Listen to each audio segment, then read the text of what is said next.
Doctor Parvez मियाँ जी जो हमारे हज कमेटी के पूर्व चेयरमैन, हिंदू मुस्लिम एकता कमेटी के राष्ट्रीय अध्यक्ष जी हैं। डॉक्टर साहब जगह जगह जो फार्म दिए जा रहे हैं कि थाने में जाओ, वहाँ पर लोग बाहर जाने के लिए परेशान हैं, जो प्रवासी मजदूर हैं या दिहाड़ी मजदूर हैं, तो लोगों का कहना है थाने जाओ, थाने से बिल्कुल मना कर दिया गया है। अभी लोगों का कहना है कि डॉक्टर साहब यहाँ जमा होंगे। सर ऐसा क्या इसमें सच्चाई है? देखिए, ये समझ में नहीं आता कि किसने ये फॉर्म निकाले हैं। ये फॉर्म की कोई वैल्यू नहीं है, जैसे ऑफिशियली अभी तक कोई इसके लिए ऑर्डर नहीं है। अब किसी ने ये फॉर्म निकाल के इन बेचारे भोले भाले मजदूर जो हमारे यहाँ सबसे ज़्यादा रहते हैं, बिहार के, यूपी के, जो दूर जाना चाहते हैं, अपने वतन जाना चाहते हैं, इनको ये फार्म 2-2 रुपये या 10-10 रुपये का सुना है। मैंने इन लोगों को मना करा। मैंने बाहर देखा होगा, आपने एक लैपटॉप लेके बिठाया है। जी। अभी आपके सामने है कि एक मैसेज आया था, सर्कुलेट हुआ था ऑर्डर के, ये देखिए जी। देखिए ये वाले ऑर्डर थे, इसमें नोडल ऑफिसर बनाए गए थे। सर सीधा दिल्ली, यूपी, बिहार। देखिए ये डॉक्टर साहब जो है मैसेज दिखा रहे हैं, जो नोडल ऑफिसर बनाए गए थे, ये मैसेज है। तो ये सर ऑफिसरों तो जब इनको हमने टच करना चाहा, इनको राब्ता कायम करना चाहा, तो इनमें किसी ने रेस्पॉन्स नहीं दिया। जी। मैंने फिर एसीपी गांधीनगर सिद्धार्थ जैन साहब से बात करी। जी। उन्होंने कहा वो मुझे लिस्ट आप भी डाल दो, मैंने उन्हें भी डाली। उन्होंने बात की तो उन्होंने कहा ये जो नोडल ऑफिसर हैं ये बदल दिए गए हैं जी। अब दूसरे नोडल ऑफिसर बनाए गए हैं, उनकी लिस्ट है। कल के बाद वो लिस्ट आपको शो कर दूंगा। अब उन लोगों से बात होगी, दिल्ली गवर्नमेंट ने, जो दिल्ली के चीफ सेक्रेटरी हैं विजय देव साहब, उन्होंने वो लिस्ट बनाई है। उसमें बिहार जाने वालों के लिए नोडल ऑफिसर बनाया, उसका टेलीफोन नंबर। यूपी जाने वालों के लिए नोडल ऑफिसर बनाया, उनका मोबाइल नंबर। उत्तराखंड, हिमाचल, राजस्थान, हरियाणा, पंजाब, चंडीगढ़ और महाराष्ट्र और अपना जितने भी उड़ीसा है, अपना जहाँ भी वो चेन्नई वगैरह है, या जो लोग जाना चाहते हैं उनके लिए नोडल ऑफिसर बनाए गए हैं। और वो उनसे राब्ता कायम होगा जब वो कोई प्लान बनेगा। अभी मेरा मेरा अभी ख्याल है कि 2 दिन इस प्रोसीजर में लग जाएंगे। जब 2 दिन प्रोसीजर में लगेंगे, उसके बाद मैंने लोगों को आसानी के लिए, यहाँ हज़ारों की तादाद में लेबर तबका आ रहा है यूपी बिहार के, मैंने उनको समझाया है, बाहर लैपटॉप लेके बिठाया। मैं उनको खुद टच में हूँ और मैंने उनसे कहा कि किसी भी बातों में मत आओ, जैसे ऑफिशियली मुझे रिपोर्ट आएगी मैं आपको बताऊँगा। तो यही मैं आपके चैनल से अपने भाइयों को कहना चाहता हूँ कि भटके नहीं, परेशान ना हो, लेकिन वो इंतज़ार करें अभी कल तक का। कल जो लिस्ट आउट हुई है उस पर क्या अमल होता है, वो कितनी सही है, उसमें नोडल ऑफिसर क्या रेस्पॉन्स देते हैं, वो हम आपको बताएंगे। तो नए नोडल ऑफिसर जो हैं, कल से इसकी लिस्ट आपके पास जारी हो जाएगी हर जगह? लिस्ट में आ गई है, लेकिन अभी नहीं दिखाएंगे, कल तरह फाइनल हो जाए तब बताऊंगा। ठीक है। देखिए डॉक्टर साहब बता रहे हैं लिस्ट आ चुकी है, नए नोडल ऑफिसर आ रहे हैं। इस पर डॉक्टर साहब एक्शन क्यों नहीं हो रहा? ये हर दुकानदार है, कोई मैं सुनहरी मस्जिद के पास बैठा हुआ है, तो कोई पता लग रहा है सब्जी मंडी में मौलाना जी हैं, वो हैं, साथ में उनके कोई नज़र आ रहे हैं, ऐसा क्या? अब देखिए कि इतनी भयानक बीमारी कोरोना की फैली है कि एकदम इससे फिर भी हमारा मुल्क लड़ रहा है, हम सब लोग लड़ रहे हैं। लेकिन आप ये देखिए, गरीब तबका, मैं ही हूँ, मुझे अगर किसी कमरे में आप बंद कर दो 24 घंटे, मैं कैसे रह पाऊँगा? मुझे भी चाहिए कि बाहर की आबो हवा के लिए निकलूँगा और बाहर आऊँगा, लेकिन जो हमारी सेहत के लिए हानिकारक है। बार बार लॉकडाउन का मतलब क्या है? वो यही है कि सोशल डिस्टेंस का मतलब क्या है कि दूर रहो, दूरी बना कर रहो, लेकिन लोग नहीं मान रहे। आज उसी की वजह है कि दिल्ली में अपनी आबादी कितनी है, दिल्ली में जो है ना, हमारे बिहार के भाई, हमारे यूपी के भाई, उत्तराखंड, हिमाचल के भाई, कलकत्ता के भाई, ये सारे लोग आए हुए। और ये मैं आपको बताना चाहता हूँ, मैंने 14 अप्रैल को एक वीडियो अपनी जारी की थी और उसमें यही कहा था कि जो लोग जाना चाहते हैं उनकी यहाँ टेस्टिंग हो, जब वो अपने वतन पहुँच जाए तो वहाँ पर उनकी टेस्टिंग हो, जो नॉर्मल है उन्हें अंदर ले जाए। डॉक्टर साहब एक बात, और अगर नॉर्मल नहीं है तो उन्हें कोरोना सेंटर में रख के उनकी टेस्टिंग कराई। डॉक्टर साहब ये जहाँ तक है, लोगों का कहना है यहाँ से जाने के बाद नॉर्मल लोग को भी 14 दिन के लिए क्वारंटाइन सेंटर में रखा जा रहा है, और वहाँ पे खाने की व्यवस्था या किसी प्रकार की सुविधा है ही नहीं। देखिए ऐसा है, 14 दिन का तो प्रिकॉशन यूँ लेना पड़ता है कि 14 दिन के अंदर कभी भी रिपीट कर सकता है। जैसे कोई गया है और सही है तो 14 दिन में कभी भी पॉजिटिव हो सकता है, इसलिए एहतियात के लिए 14 दिन के लिए रखा जा रहा है। फिर तो और लेकिन इसकी आड़ में जो लोग ब्लैकमेल कर रहे हैं, महंगे दामों पर सामान बेच रहे हैं, आज सब जानते हैं कि गवर्नमेंट, चाहे सेंट्रल गवर्नमेंट हो, चाहे दिल्ली गवर्नमेंट हो, राशन के द्वारा, किट के द्वारा और सोशल ऑर्गेनाइजरों को मैं सलाम करता हूँ, चाहे वो हमारी हिंदू मुस्लिम सिख एकता कमेटी हो, हमारी NGOs के लोग हों, गरीब लोग हों, चाहे हमारे दिल्ली गवर्नमेंट के लोग हों, हैं, ये किट दे रहे हैं, सामान दे रहे हैं। हर आदमी को जानना चाहिए आज सब्जियां कितनी बिक रही हैं। आज फल कितने बिक रहे हैं, सस्ते बिक रहे हैं, हर चीज़ 20 रुपये किलो, 15 रुपये किलो, 10 रुपये किलो हो रही है। तो फिर लोग अगर ब्लैक में ख़रीदें या महंगे ढके जाए तो फिर उनकी गलती है। कुछ जाने के काम में तो भाई जो राशन में जो कई दिन से राशन के लिए लोग 29 तारीख से सरकार का आदेश हुआ रुपया, लेकिन 100 रुपये ये टोकन के साथ में 100 रुपये ले रहे हैं। कुछ राशन वालों की शिकायतें आई हैं, जो ये ले कहाँ रहे हैं का है? उनके खिलाफ शिकायतें करिए, हम आपके साथ हैं। ऐसे दुख की घड़ी में ब्लैकमेल नहीं करना चाहिए, लोगों को नहीं सताना चाहिए। और याद रखें, ये बीमारी किसी इंसान के जरिए भेजी भी नहीं है, ये बीमारी कुदरत की तरफ से है। जब पाप के गले भरे जाते हैं ना, तब ऐसी ऐसी परेशानियाँ आती हैं। मैं आपके चैनल से एक बात और कहना चाहता हूँ, ये जो चंद लोग हिंदू मुस्लिम बना रहे हैं ना, पहले तो दंगे हिंदू मुस्लिम बनाते रहे, अब ये बीमारी को भी हिंदू मुस्लिम बना दिया।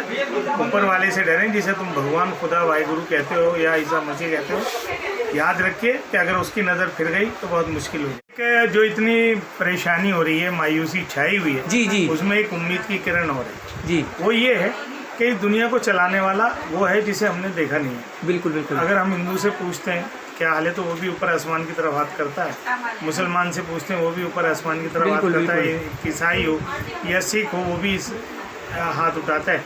मैं सिख भाइयों का नाम लेना भूल गया था।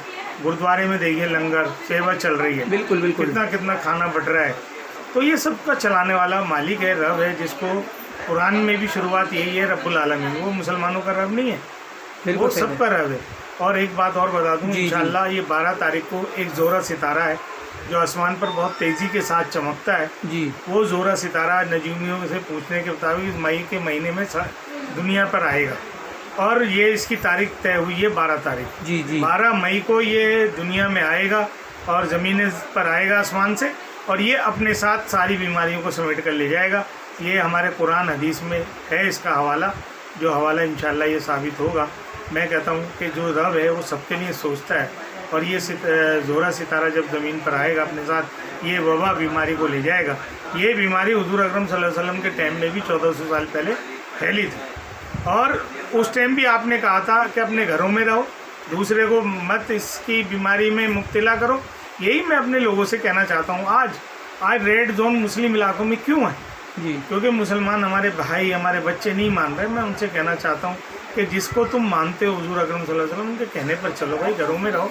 थोड़े दिन की और बात है इंशाअल्लाह। अल्लाह से दुआ करो। ये बाबरकत महीना रमज़ान का है, इसमें कहते हैं कि जो दुआ मांगो पूरी होती है। तो हम अल्लाह से दुआ मांगें और अपने सब मुल्क के वासियों के लिए, पूरी दुनिया के लोगों के लिए, चाहे वो हिंदू हो, मुसलमान हो, सिख हो, ईसाई हो, आप अपना कर्तव्य पूरा करो। जो लोग वो कर रहे हैं कि हिंदू मुस्लिम कर रहे हैं, मार धाड़ की राजनीति कर रहे हैं, उन्हें करने दो। उनका भी ऊपर वाला देख रहा है, उसकी लाठी बेआवाज़ है। जब पड़ती है ना तो फिर तो आदमी बर्दाश्त नहीं करता। डॉक्टर तो आपके चैनल से अमन की अपील है मेरी। जहाँ तक देखा कि हमने कई इलाकों में गए, सुनहरी मस्जिद देखी है, इधर सैलमपुर भी गया, जाफराबाद गया, उनका कोई भी सहयोग नहीं हो रहा है। उनसे जब कहा जाता है तो उनका ये कहना होता है कि सीधी अल्लाह की देन है, कि अल्लाह की देन है, ये कुदरत का कोई मानते हैं। फिर भी आप कह रहे हैं कि सब कुछ सही है तो अल्लाह की देन है, क्या डिस्टेंस बनाना या मास्क लगाना?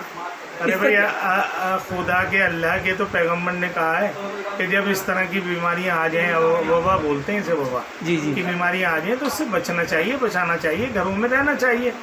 अब देखिए आज कितने दिन हो गए, आज गरीबी का हाल देखिए। जिन कमरों में 8-8, 10-10 लेबर है, कैसे रहेगी रात जी? वो बाहर निकलेगी, घूमेगी, उनको समझाया जाता है प्यार से। हम भी समझा रहे हैं, अपील के जरिए समझा रहे हैं, पुलिस भी समझा रही है। पुलिस भी क्या करे? पुलिस कहाँ रात दिन काम कौन करेगा? 24 घंटे पुलिस वाले 24 घंटे कर रहे हैं। डॉक्टर लोग या नर्स लोग, स्टाफ, पैरामेडिकल स्टाफ, कैसे 24 घंटे काम?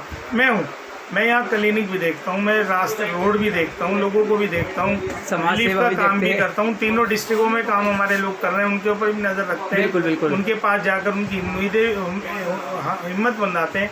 एक बात और, जो हमारे कोरोना सेंटर के अंदर, जो हमारे यहाँ पर है मंडौली जेल के पास, जी, हम उन लोगों की भी मदद कर रहे हैं। वहाँ 240 का रिकॉर्ड है, उनको 240 को अफ्तार का सामान भी भिजवाते हैं, शहरी का भी सामान हमारे लोग भिजवा रहे हैं, नौजवान हमारे लड़के भिजवा रहे हैं, हमारी टीम के लोग भिजवा रहे हैं। तो आज बदनाम करके रख दिया मुसलमानों को। लेकिन मैं कहता हूँ इस राजनीति से दूर हटें, इंसानियत के नाते आगे आएँ और इंसान का भलाई करें। धन्यवाद। जय हिंद, जय भारत। Thank you. क्या नाम है? नोमान अहमद। आप यहाँ पे बैठे हैं, क्या यहाँ पे डॉक्टर साहब का आदेश हुआ, क्या आप कर रहे हैं? पहला आदेश है कि हम ये राशन कूपन भर रहे हैं, जिनके राशन नहीं मिल पा रहे उनको कूपन दे रहे हैं जी, अप्लाई करके। जिनका नहीं हुआ आया उनको कूपन निकले, कूपन भी दे रहे हैं। उसके अलावा जो बिहार प्रवासी जितने जहाँ जो लोग आए हैं उनको प्रॉपर इन्फॉर्मेशन दी जा रही है कि कोई ऐसा कूपन नहीं आया, कोई ऐसा फॉर्म नहीं आया, कुछ नहीं आया, तो वो मैसेज भी हम उनको पढ़वा रहे हैं। इस हिसाब से सारी हेल्प पूरी दी जा रही है। देखिए बताया है कि डॉक्टर साहब ने आदेश दिया है कि यहाँ पे कोई भी कूपन जारी नहीं हो रहा है। इन्होंने अपना आदमी बैठा रखा है, बाकायदा ये जांच भी करवा रहे हैं और जहाँ जो कूपन के द्वारा दिया जा रहा है राशन का, ये कूपन भी यहाँ से जारी करवा रहे हैं। ये डॉक्टर साहब की जो है समाज सेवा है ये चल रही है, बिल्कुल निस्वार्थ सेवा करते हैं डॉक्टर साहब, आप देख सकते हैं। ठीक है, जैसा कि डॉक्टर साहब ने बताया यहाँ पे लोगों की भीड़ लग रही है, लोग आ रहे हैं। पहले उन्होंने अपना एक शख्स बैठा रखा है लैपटॉप से, जानकारी बराबर दे रहे हैं। यहाँ पर कोई भी फार्म जमा नहीं हो रहे हैं। कुछ लोग आ रहे हैं फार्म ले लेके, आप देख सकते हैं, पूछताछ कर रहे हैं। अभी मेरे पास भी फार्म कई आए हुए थे और डॉक्टर साहब ने मैसेज दिया हुआ है कि यहाँ पर जो केवल अफवाहें उड़ाई जा रही हैं, जो फार्म बेच रहे हैं वो फर्जी लोग हैं। इसकी जानकारी हुई यहाँ से डॉक्टर साहब का समाज सेवा के साथ साथ क्लिनिक भी चलाते हैं। डॉक्टर साहब क्लिनिक भी चलाते हैं। आप देखिए, क्लिनिक चलाते हैं, मरीजों को भी देखते हैं, समाज सेवा भी करते हैं। और इस टाइम जो महामारी चल रही है, इस महामारी को देखते हुए इन्होंने क्लिनिक के अंदर बिल्कुल डिस्टेंस बना रखा है, लोगों को दूरी बैठाने के आदेश भी कर रखा है। सुबह 8 बजे से जो है हॉस्पिटल क्लिनिक पर आ जाते हैं, मेहनत करता है। मुझे बाहर जाना है तो कोई कहता है मुझे राशन की सुविधा कराना है या किसी प्रशासन द्वारा कोई दिक्कत आती है, डॉक्टर साहब पूरी सेवा करते हैं। देखिए डॉक्टर साहब बाहर आ गए हैं, अभी डॉक्टर साहब ने अपना मैसेज बहुत अच्छा दिया है। देखिए पूरी सुविधा दे रहे हैं डॉक्टर साहब का। इनका समय भी इन्होंने अपना क्लिनिक का दे रखा है, उसके बावजूद भी देखिए ये लोग जो बाहर से बिहार यूपी के हैं, यहाँ पर ये आए, ये बंगाल से हैं। इन्हों को फार्म दिया गया है, ये फार्म जमा करने आए हैं। अभी इनसे भी जानकारी लेते हैं। सर कहाँ से आए हो आप? जी बंगाल से हैं। हम सीलमपुर से आ रखे हैं। सीलमपुर कितने दिन हो गए दिल्ली में रहते हुए? सीलमपुर दिल्ली में रहते हुए आपको हमारे पास 7 साल हो गए। तो अब कहाँ जाना चाहते हैं आप? अब तो बंगाल जाने चाहते हैं। बंगाल जाना चाहते। ये फार्म आपके पास आया है, आप ये कहाँ जमा करना है? परवेज डॉक्टर परवेज 11 नंबर के लिए। तो क्या बोला है? ये जमा करने से यानी कि आपका यानी कि यहाँ ट्रेन में ऑनलाइन। तो ये डॉक्टर परवेज ने बोला था? नहीं, ये फॉर्म जो दिया है। फार्म कहाँ से लिया है? मुझे एक लड़का दे दिया है। कहाँ से? क्या नाम है लड़के का? जानकारी ये कह रहा है ये मोबाइल नंबर है उसका? नंबर हो तो आप नंबर बताइए। नंबर है? हाँ नंबर बताइए। बताना अपना नंबर, आपका नंबर बताओ। 9711 बोलिए 321415। दोबारा धीरे धीरे बोलो। 9711 जी 32 जी। 1415। जो लड़के ने फार्म दिया है उसका नंबर है? ये मेरा नंबर है, उसके नंबर नहीं, वो कुछ नहीं लिया। ये बोला ये सब जमा कर रहा है, मेरा भी उसका भी एक है, एक उनका भी है। एक हटाना हटाना।